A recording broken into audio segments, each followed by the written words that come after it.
Hello everyone, আমি পূজা। কেমন আছো তোমরা সবাই? আজকে আমরা সবাই মিলে যাচ্ছি কৃষ্ণকালী মায়ের কাছে। তাই বাড়ি থেকে বেরিয়ে গেছি, দিয়ে টোটোতে উঠে গেছি। এখন আমরা যাব স্টেশনে চলে এসেছি। আমার শাশুড়িমা তাড়াহুড়ো করে টিকিট কাটতে যাই, আর আমি আর আমার যাব 2 নম্বর প্ল্যাটফর্মে যাচ্ছি। এবার 2 নম্বর প্ল্যাটফর্মে যাব। 2 নম্বরে উঠে প্ল্যাটফর্মের দিকে যাচ্ছি। এবার আমি আর আমার একটু সেলফি তুলে নিচ্ছিলাম, তাই একটু আমাদেরকে দেখিয়ে দিলাম তোমাদেরকে। দুজনাতে গল্প করতে করতে এই চলে এসেছি 2 নম্বর প্ল্যাটফর্মে। এবার ট্রেন আসার অপেক্ষায় দাঁড়িয়ে আছি আমরা সবাই। ভোরবেলা এই হাওয়াটা এত ভালো লাগে। এই যে পাশ দিয়ে এখন মালদা টাউন বেরিয়ে যাচ্ছে। এবার কখন যে আমাদের ট্রেনটা আসবে সেই জন্য দাঁড়িয়ে আছি স্টেশনে। এই হালকা হালকা ভোরবেলায় হালকা হালকা রোদ উঠেছে, এত সুন্দর লাগছে চারিদিকটা দেখতে, সত্যি খুব সুন্দর লাগছিল। আর একটু মুখে হাসি আছে, যেহেতু কৃষ্ণকালী মায়ের কাছে যাচ্ছি বলে। এই আমাদের ট্রেন চলে এসছে, ট্রেনে উঠে গেছি। এবার কোথায় বসবো সেই সিদ্ধান্ত নিচ্ছি।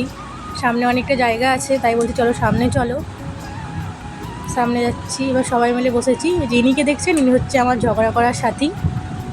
ট্রেনে বসতে বসতে ট্রেনটা ছেড়ে দেয়, জায়গাও পেয়ে গেছি। এই যে ইনি সবসময় আমার সঙ্গে ঝগড়া করে, বলছি একটু হাই করতে, এই যে এতক্ষণে করলো। ইনি হচ্ছে আমার শাশুড়ি মা, আর ইনি হচ্ছে আমার আর ইনি আমার ঠাম্মা শাশুড়ি।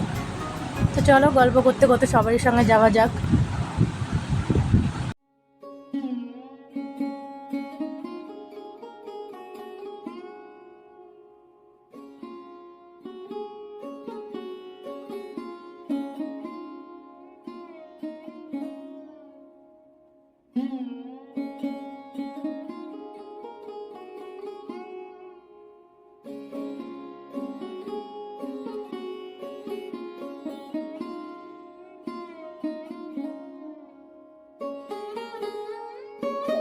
সবাই মিলে একসঙ্গে গল্প করতে করতে চলে আসলাম কাটোয়া স্টেশন। এবার কাটোয়া স্টেশনে এবার সবাই নামবো। নেমে আমরা এখন 6 নম্বর প্ল্যাটফর্মে যাব। 6 নম্বর প্ল্যাটফর্ম থেকে আমরা বর্ধমানের ট্রেন ধরবো, তাই একটু তাড়াতাড়ি করছি, যেহেতু 1 নম্বরে আমাদেরকে গাড়িটা দাঁড়িয়েছে। এবার যাই হোক, 6 নম্বর প্ল্যাটফর্ম থেকে আমরা ট্রেনে উঠলাম, যেহেতু বর্ধমানের ট্রেন এটা। বর্ধমানে আমরা এবার নেমে গেছি। ঠিক করতে পারছি না কোন দিকে যাব, যেহেতু বর্ধমানে প্রথম। এবার প্রথম এদিকে বলছে, এবার একটা কাকুকে জিজ্ঞাসা করলাম, উনি বললো পেছন দিকে যেতে। তাই এবার পেছন দিকে যাচ্ছি। পেছন দিক দিয়ে বেরিয়েই বলেছে টোটো পাবো, জানি না এখনও, যেহেতু আমরা চিনি না এখানে কিছু। উনি যেভাবে বলছে সেইভাবে যাচ্ছি। বর্ধমানের কৃষ্ণকালী মা বলে খুবই জাগ্রত। অনেক দিন ধরে যাওয়ার চেষ্টা করছি, কিন্তু হয়ে ওঠেনি। সবাই বলে নাকি মা না টানলে যাওয়া যায় না, হয়তো আমাদেরকে টেনেছে, তাই হয়তো আমরা যাচ্ছি। এই যে এটা বর্ধমানের জংশন, পেছন দিকে। এখান থেকে অটো পাওয়া যায় না টোটো পাওয়া যায়, যাক টোটো পেয়েছি, টোটোতে উঠে গেছি। উঠে এই যে ইনি এখানে আমার সঙ্গে ঝগড়া শুরু করেছে। এবার যাক, কাউরির কথা কান না দিয়ে কতক্ষণে আমি যাব মায়ের কাছে সেই চিন্তা করছি। এতটা আমার দেখার ইচ্ছা করছে মাকে, বলে বোঝাতে পারবো না। এবার এদের এত কথাবার্তা শুরু হয়েছে, আর থামছে না, কথা বলেই যাচ্ছে তো বলেই যাচ্ছে, ঠাকুরের গল্প করেই যাচ্ছে।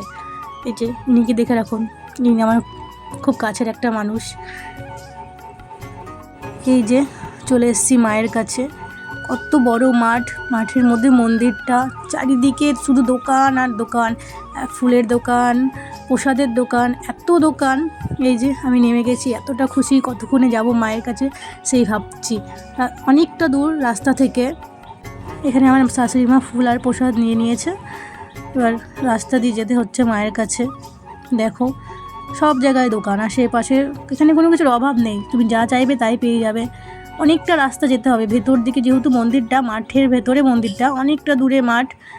এবার এই রাস্তা দিয়ে যেতে হয় মায়ের কাছে। প্রচুর ভিড় হয়, প্রচুর লাইন হয়, জানি না কী করব, প্রথম যাচ্ছি। এই যে প্রচুর লাইন, এদিকে পুরো লাইন হয়, এদিকে মঙ্গলা মা ত্রিশূল ঠেকায়। কিছু বলতে হয় না, ঠাকুরের কাছে প্রার্থনা করলেই নাকি সব রোগ ঠিক হয়ে যায়। অনেক ভিড়ের মধ্যে দাঁড়িয়েছি, আমাদের পুজো দেওয়া হয়ে গেছে।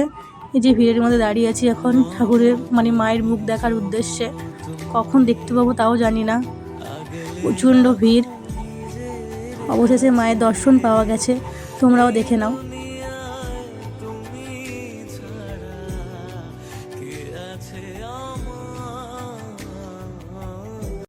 নামে ডুবে যাব অতল সাগর পাড়ি দেব কালি ছড়া জীবনে যে চাই না কিছুই আর।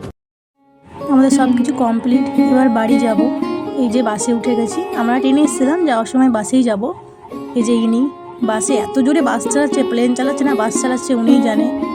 যাই হোক, খুব ভালো লাগলো মায়ের দর্শন করে। আমার এই ভিডিওটা যদি তোমাদের ভালো লাগে অবশ্যই like, comment, share and subscribe করে পাশে থেকো প্লিজ।